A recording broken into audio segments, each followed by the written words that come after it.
Selanjutnya lagi Bu. Ya. Dari Aska ZD. Kalau anak dibantu terus ini ya. Kalau anak saya kalau dibantu pengennya dibantu terus padahal dia bisa. Seperti menirukan tepuk tangan. Padahal bisa maka menyuruh saya pegang tangannya untuk dibantu tepuk tangan. Ini terlalu lama di prom. Jadi gini, kalau Anda mau membantu anak itu, kamu hitung dulu 5 detik. 1, 2, 3, 4, 5. Mereka itu delay. Jadi dipikir dia, tepuk tangan itu adalah tepuk tangan, aku tepuk tangan dengan dibantu ibu. Akhirnya itu kacau pengertiannya. Nah, sekarang untuk membuat dia nggak mengharap punya persepsi yang keliru mengenai tepuk tangan, kasih aja lah itu, suruh menirukan di TV. Anak tepuk tangan, ayo tirukan, kita tepuk tangan. Mamanya tepuk tangan, dia tepuk tangan, saudaranya tepuk tangan. Nah, ini tepuk tangan. Ya, karena ini sudah keliru persepsinya dia. Makanya jangan cepat-cepat membantu, Bu. Dia yang bantu juga jangan kadang-kadang sudah dibantu kan kita dipegangin gini toh. Lama-lama mungkin ibu pegang sininya ya. Lama-lama ibu nggak usah pegang sininya, senggol aja. Ibu pegang di sininya, ayo tepuk tangan.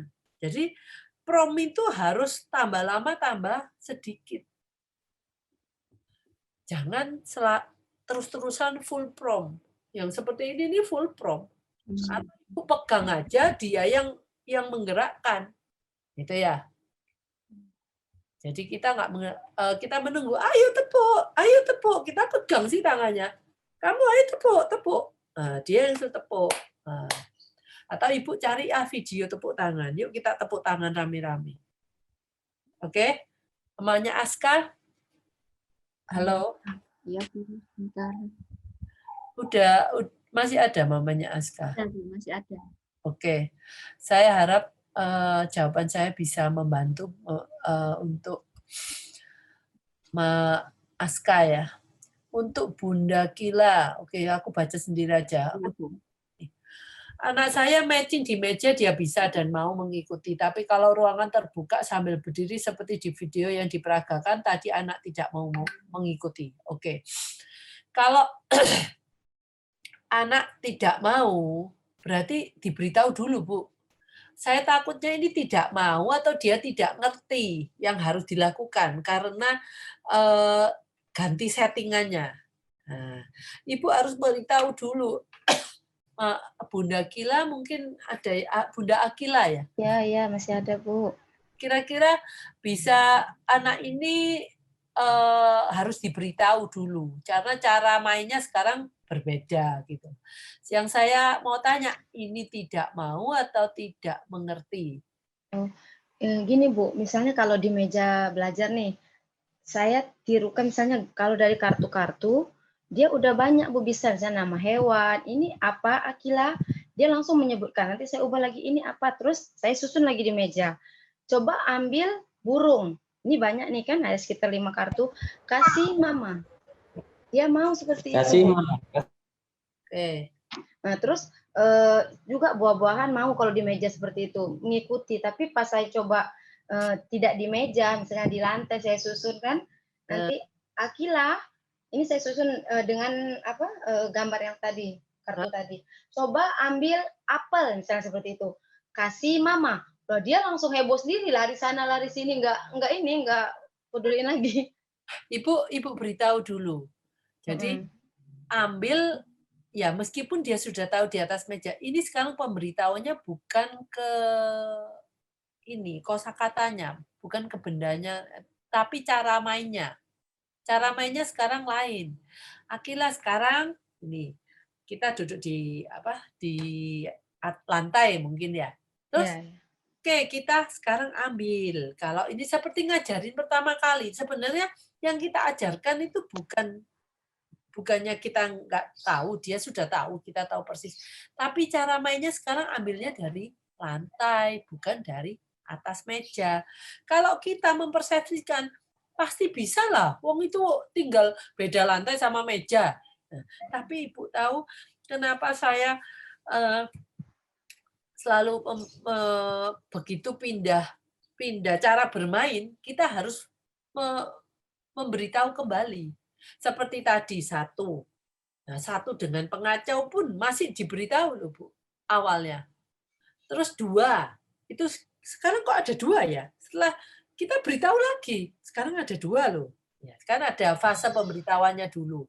Kalau nanti tiga, mungkin juga seperti ini. Nah, pindah meja atau pindah buku yang saya tadi kan itu juga perlu pemberitahuan.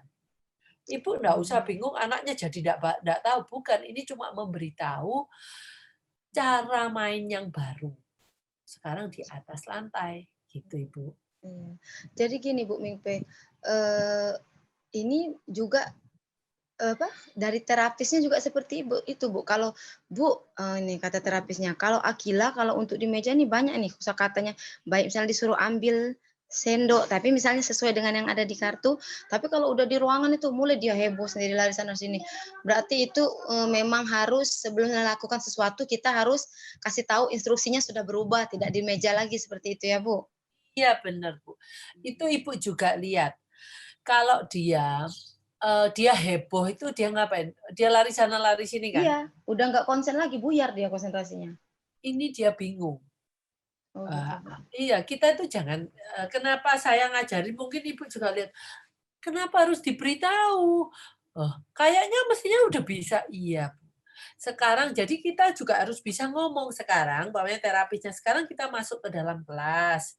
Kita mainnya di kelas ya, kita belajarnya di kelas ya. Kalau di kelas kamu harus duduk di kursi. Nanti ini kartu-kartunya kita letakkan di atas meja.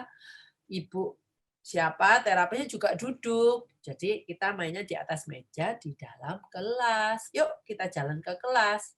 Gitu. Bila perlu, kalau dia di video, Bu. Di video kira-kira ini sekarang di kelas, nih mainnya di kelas. Terus Ibu seperti tapi bukan dia yang jadi anunya. Mungkin anak lain gitu loh. Tuh lihat.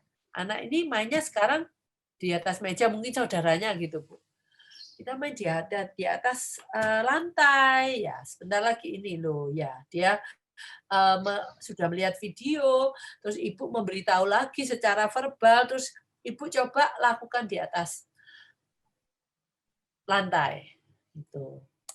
Jadi kita tuh harus tahu pasti kenapa ya. Apa anak ini tidak ngerti atau bingung? Dia bingung, waduh kok ini kenapa ganti. Anak-anak ini sangat rigid. Ganti ruangan aja ada yang nggak mau.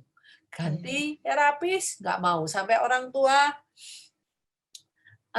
nggak bisa lepas dari terapis. Nah, kita pun di tempat terapi saya ada orang tua yang pokoknya saya mau terapis ini, nggak mau ganti-ganti. Saya ngomong, itu kalau mengganti-ganti itu bukan apa, Bu. Kita juga kan nggak bisa hidup ini dengan satu orang ini aja. Nanti kita bisa nyembah-nyembah sama si terapis ini nggak mau diganti.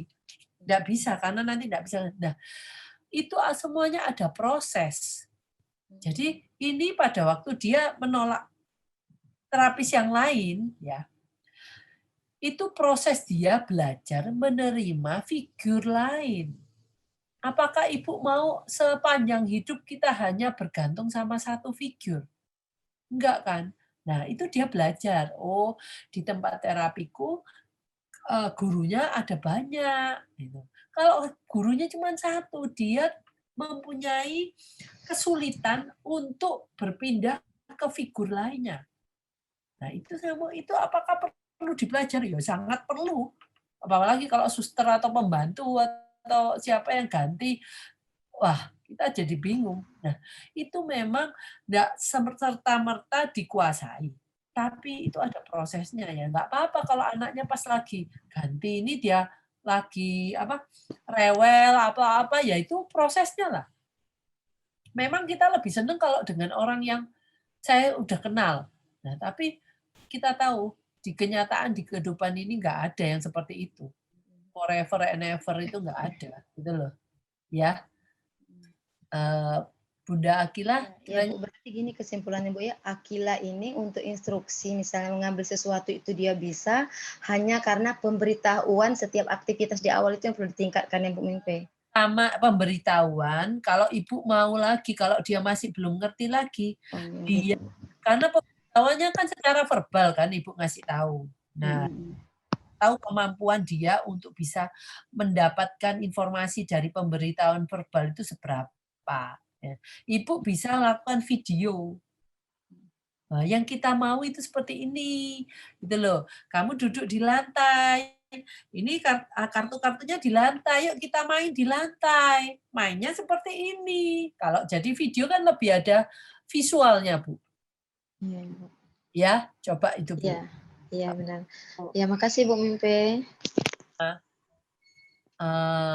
Indah Puspita, Bu Indah Puspita. Kalau anak saya dulu main puzzle masih selalu minta dibantu. Sekarang suka main dan bisa sendiri, mainan kubus, mainan kayu yang menyamakan bentuk, tapi warna belum bisa. Berarti apakah puzzle harus kalau mau disisipkan perintah warna masih susah waktu menyamakan bentuk, biasanya mainnya coba jadi warna. Ibu Indah, bisa saya diterangkan lagi karena saya kurang mengerti pertanyaan Ibu.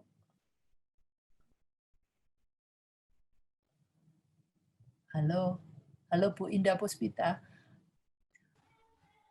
Siapa? Firda, tolong Firda. Iya Bu, masih ada orangnya tapi nggak bisa Bu di unmute Bu. Oh iya. Unmute kan nggak bisa Bu. Nggak apa-apa, wes nanti di anu aja, berarti orangnya mungkin nggak ada di sini. Bu Indah, halo? Ya nggak ada. Oke, kita ke next. Bu Hilda Ratih. Bu, jika anak hari ini bisa bilang cookies. Semua akhiran dengan kata i. Besoknya terubah semua yang ada i dengan a. Cookies menjadi kukas. Oh. Jadi tiap hari itu kata akhirnya itu berubah-berubah ya, Bu. Tolong Bu Hilda. Iya, Bu. Selamat sore, Bu. Iya. Mungkin saya kurang ngerti ini anak ini kan untuk menirukan ini yang diajar bilang cookies itu anaknya sudah tahu itu cookies gitu atau anak belum bisa kata-kata itu. Ini tahu. Ini. Tahu dia misalnya mau cookies kan, minta gitu bilang ke saya, kuka dia bilang. Oh. Kenapa kuka? Saya bilang nih cookies, kuka dia bilang gitu, Bu. Oke, berarti apakah kemampuan untuk menirukan itu sudah sangat bagus atau memang jadi gini, kalau saya lihat dari Ibu, dia bisanya ngomong kuka. Ibu mendirect untuk mengatakan cookies, ya toh? Nah, jadi anak ini sebenarnya kemampuan untuk menirukan secara verbal masih kurang bagus ya, Bu ya. Kurang sih, per Dia kata di suku kata terakhir sih biasanya, Bu. Yang salah atau di kasus yang lain apakah juga seperti itu? Benda lain ya, Bu ya? Oh, iya. Iya, benda lain. Nama dia kan Rizky. Sekarang jadi Rizka. Oh, enggak, mungkin dia enggak bisa ngomong i dengan bagus. I. Tapi tadinya bisa, Bu. Apa? Rizky itu dia bilang Rizky. Kayak cookies dia bilang cookies. Oh, dulunya bisa. Iya. Oh, terus nih berapa hari sih ini saya perhatikan tuh seminggu ini kerubah itu semua yang akhiran i jadi a dan untuk di prom lagi ke i itu cookies kis masih belum mau. Loh, kalau dia bisa membaca nggak, Bu? Umur berapa sih, Bu? Belum, Bu, masih 3 tahun, Bu. Nah, a itu satu kata yang memang paling mudah diucapkan, Bu. Karena kenapa kita ngomong a itu kan tinggal buka mulut gitu, buka sebenarnya gitu. Kuka, kukis, kis itu lebih sulit. Itu di mulutnya enggak ada apa sakit-sakit apa gitu. Apa di lidahnya atau ada sariawan atau ada apa gitu. Nggak ada sih, Bu. Ke lidahnya. Kis. Karena kalau kuka itu lidah nggak usah apa ya. Coba Ibu ngomong a sama i. I itu kan lebih ke arah gini kan. Tekan gitu ya lidahnya. Ya. Nah, kalau itu ada apa-apa dengan lidahnya, dia tidak mau menggerakkan lidahnya karena sakit, mungkin ada sariawan apa di lidahnya, bisa juga dia menolak mengatakan itu. Nah, kita coba lihat secara ini kan. Nah, kalau kita coba lagi, kalau dia kukis jadi kukas, coba pakai kata-kata lain, Bu, yang mestinya i. Nah, apakah hari itu semuanya dijadikan a?